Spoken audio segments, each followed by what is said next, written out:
Let me ask you something, and I want you to really sit with this before you answer. Have you ever given someone your time, your patience, your complete attention, and somehow it still was not enough? You showed up every single time. You were consistent, you were loyal, you were present when most people would have already walked away. And yet, none of it seemed to matter. Now think about what happened the moment you stopped, the moment you went quiet, the moment you simply chose yourself, instead did something shift. Did the person who barely noticed your presence suddenly begin to notice your absence? If the answer is yes, then what you experienced was not a coincidence. And today I want to show you exactly why that happened. But what I am about to tell you is not what you expect. Most people walking through their daily lives have no idea they are living inside a prison. There are no walls, no bars, no visible chains. The prison exists entirely inside the mind. And the strangest part is that most people built it themselves, one thought at a time, one habit at a time, without ever realizing what was happening. Here is how it begins. You start caring about someone. That is natural. That is human. There is nothing wrong with caring.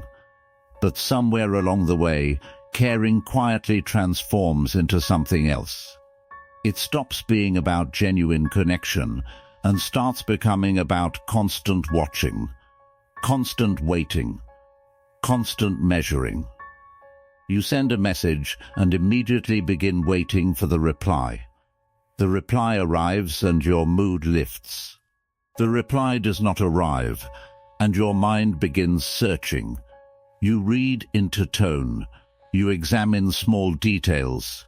You search for meanings that may not even exist.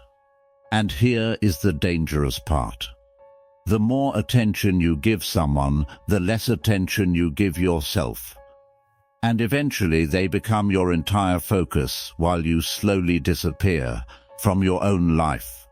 One day you wake up and realize you cannot remember the last time you thought about your own dreams, your own goals, your own peace, because someone else's silence had become louder than your own voice.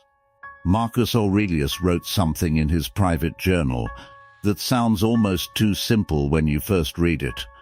He wrote, "You have power over your mind, not outside events. Realize this, and you will find strength." Most people read that and nod. They agree with it completely. And then they spend the rest of their day doing the exact opposite. And this is where everything changes, because understanding something and actually living it are two entirely different things. The distance between those two is where most people spend their entire lives. Epictetus discovered one idea that can instantly remove half your suffering, and most people ignore it completely. He called it the dichotomy of control. The idea is breathtakingly simple. Some things belong to you: your thoughts, your judgments, your choices, your character. These are yours completely. No one can take them. But another person's feelings, their attention, their appreciation, their choices about how to treat you, those were never yours. And if that sounds obvious, ask yourself why other people's opinions still control your mood. But here is what nobody tells you. The moment you stop trying to control what was never yours to control, you do not become weaker. You become completely untouchable. Think about it honestly. How much of your suffering today comes from things you cannot control? Another person's silence, their choices, their perception of your worth. Here is something worth remembering. Epictetus was born into slavery. He owned nothing. He controlled nothing in the world around him. And yet, he became one of the freest men who ever lived, while men with wealth and power remained prisoners of their own minds. Because freedom was never about circumstances. It was always about judgment. And this is where everything changes. Because the chains you are carrying right now are not made of iron. They are made of habit. And habits can be broken. Now here is something that most people never stop to consider. When you step back, when you go quiet, when you simply stop performing for someone's approval, something shifts in the space between you. Not because you planned it, not because you calculated it, but because human beings are remarkably sensitive to one thing above everything else: your emotional posture. When someone is desperate for attention, that desperation communicates itself without a single word being spoken. It lives in the extra message sent when one was already left unanswered. It lives in the explanation given when no explanation was asked for.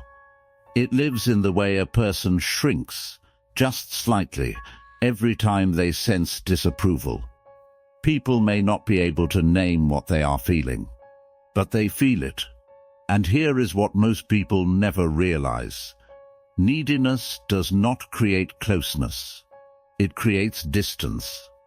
Because deep down, people do not want to be someone's source of survival. They want to be someone's choice. And there is a profound difference between the two. Now think about what happens when that neediness disappears, when the extra messages stop, when the explanations stop, when the quiet anxiety that once filled every silence simply is no longer there. The entire dynamic shifts. What was once taken for granted suddenly feels uncertain. What was once ignored suddenly demands attention. Not because you did anything dramatic, not because you made any announcement, but because you changed the emotional posture you were carrying. The Stoics understood this deeply. They believed that a person who has mastered themselves carries a different kind of presence. Not louder, not more aggressive, but quieter, more grounded, more certain. And that certainty is felt by everyone around them. Marcus Aurelius wrote that the object of life is not to be on the side of the majority, but to escape finding oneself in the ranks of the insane. What he meant was simple. Most people are constantly reacting, constantly seeking, constantly performing. The person who simply stops and stands still within themselves becomes something rare, and rare things are never taken for granted. Now I want to say something that many people find difficult to hear. If someone in your life took you for granted, part of that dynamic was shaped by how available you made yourself. This is not about blame. This is simply the way the untrained mind behaves. When something is always available, people stop truly seeing it. Think about sunlight. Every single morning, without fail, it arrives, warming everything it touches, making life itself possible. And most people never once stop to appreciate it. Until the day clouds arrive, until the day it disappears, and suddenly they notice what was always there. But here is what most people never realize. When you are always available, you are not showing loyalty. You are teaching people that you have no limit. And people rarely value what they believe has no limit. Years later, I realized the silence was never the problem.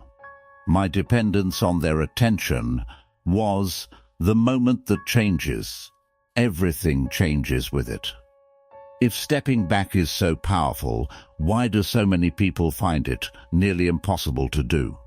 The mind clings to certainty, just as the hand closes tightly around something it fears losing, even when holding on is what is causing the damage. Familiar suffering feels safer than unfamiliar freedom. Read that again slowly. People remain in situations that drain them, not because they enjoy the pain, but because that pain has become predictable. The mind has mapped it. It knows what tomorrow looks like. And in a strange, almost impossible to explain way, that predictability becomes a kind of comfort. But here is what nobody tells you. The moment you stop chasing, you discover something that changes everything. You discover who was only enjoying the attention and who actually valued you. One day, they stopped replying. And that was the moment. Everything changed. Not because the silence was cruel, but because the silence was honest. It showed something that words never could. Marcus Aurelius often reminded himself that difficulty is not something to fear, but something to learn from. Every difficult experience carries information, and the discomfort you feel when stepping back is not a warning. It is withdrawal, the mind adapting to the removal of a habit, and like any habit, it feels worse before it feels better. There is a moment, and it arrives differently for everyone, when the noise inside the mind finally begins to quiet. The constant checking stops, the endless analysis loses its grip, and in the space that remains, something unexpected appears.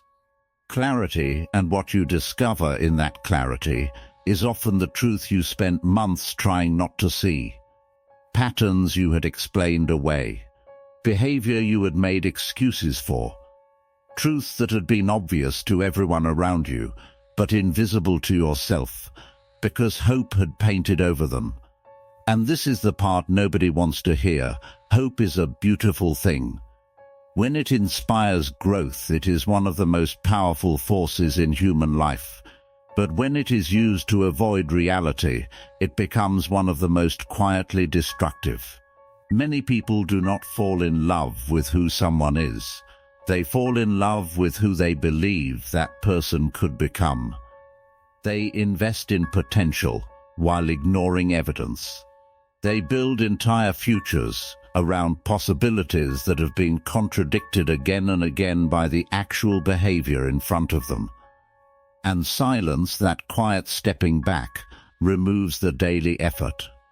That kept the illusion alive. But here is what most people never realize.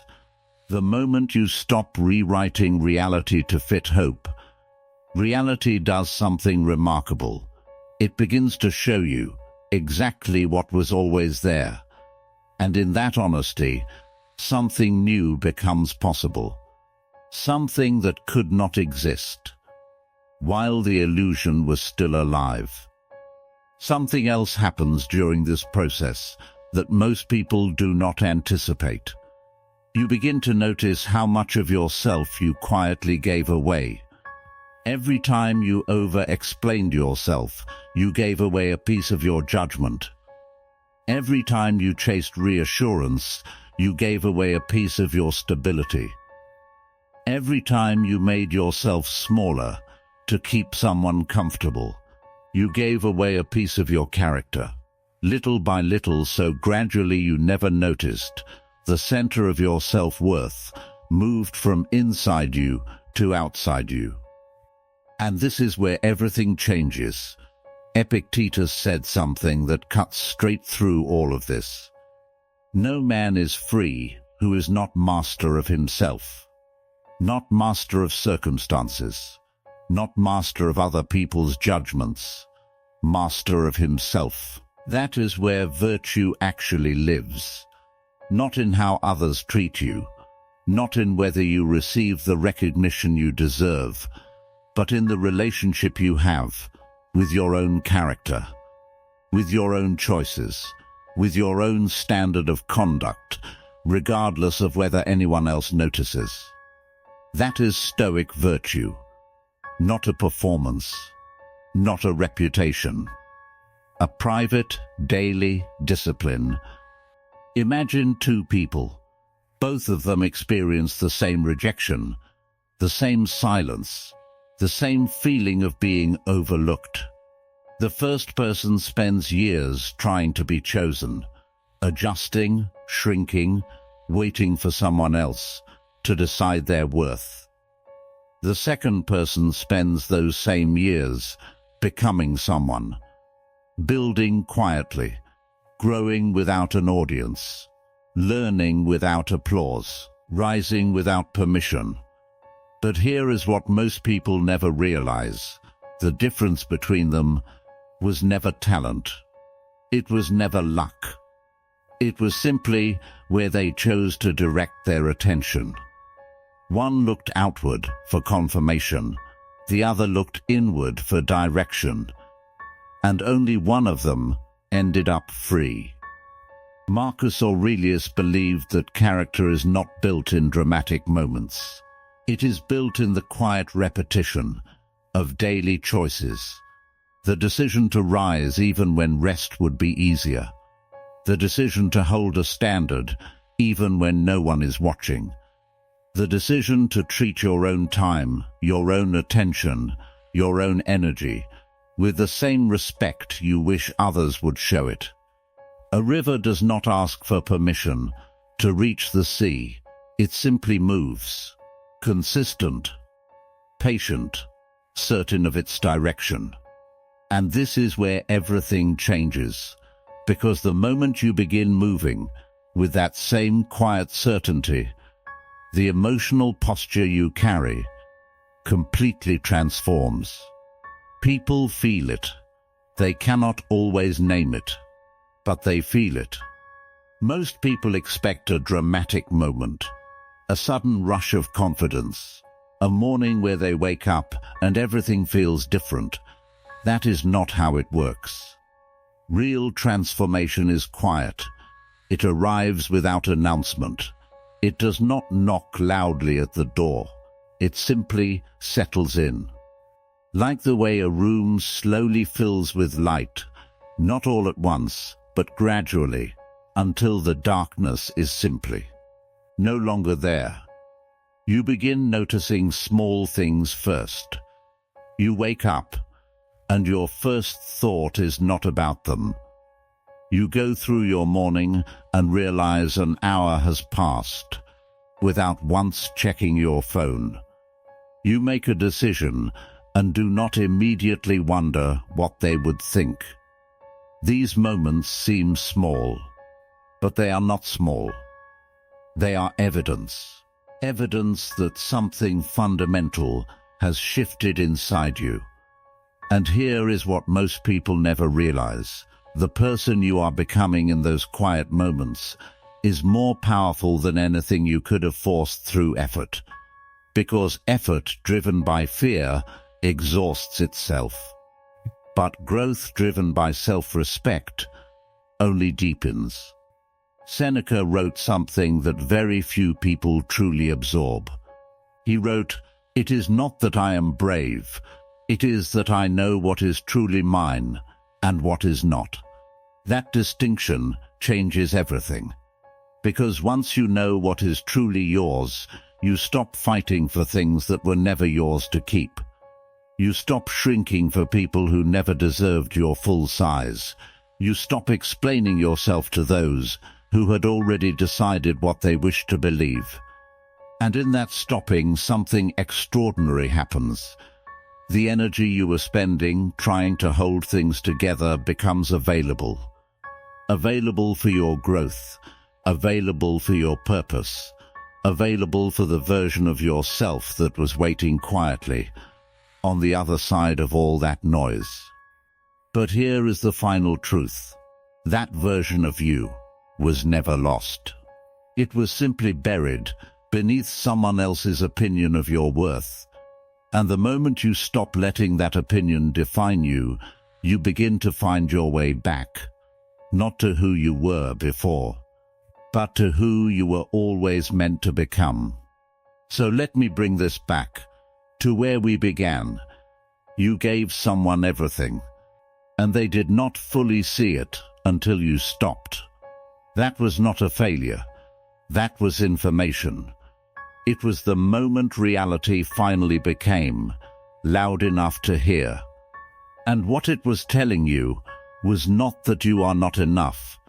It was telling you that you had been looking for confirmation of your worth in exactly the wrong place. Your worth was never theirs to confirm. It existed before them. It exists right now. And it will exist long after this moment has passed. The real victory is not making someone regret losing you. The real victory is becoming the kind of person whose peace no longer depends on another human being.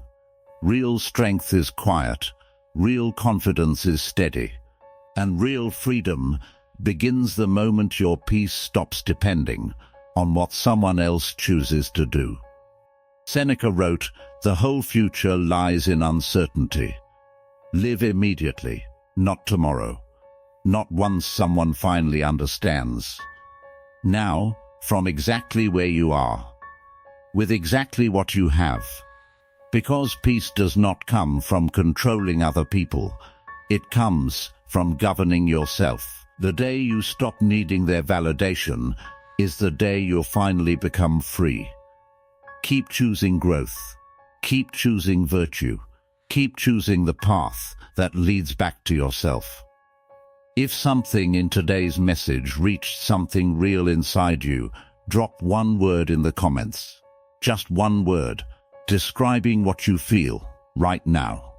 And if you are ready to continue this journey, subscribe to Stoic Virtus.